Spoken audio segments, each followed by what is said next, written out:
During a discussion on a climate act introduced by U.S. President Joe Biden's administration, the WTO Director General shared hopes that factors driving global green energy transition wouldn't be monopolized by developed nations through the provision of incentives that would disadvantage developing nations. Certainly, it's the balance that you talked about. What one does not want is, if we are going back to industrial policy, quote unquote, we should not see a race, a subsidization race. If it's a race, then you know that, of course, emerging markets and developing countries will not be able to compete in such a subsidy race. So I'm hoping that what we are seeing is going to be a balanced and nuanced approach to decarbonizing and not something else. We've seen the vulnerability of supply chains during the pandemic, the war in Ukraine. So we have to admit that the concentration of manufacturing or concentration of raw materials in very few countries is a problem that we need to deal with. We need to build resilience and diversify. So for me, that's not the issue is how.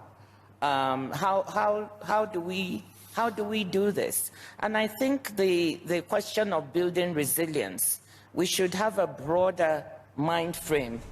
The EU has also announced its own plans to facilitate green industry, including the mobilization of state aid and a sovereignty fund to keep firms in Europe.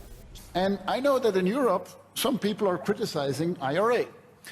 And there are elements where we should talk. We should talk on certain elements which might look a bit unfair. But on a global scheme, we can only be happy with IRA, because finally, the #1 economic powerhouse in the world says decarbonizing is part of our trade agenda. So welcome on our side. Let's work together and let's see how we can make this, we can make this work. Well, I think the response should be our own scheme.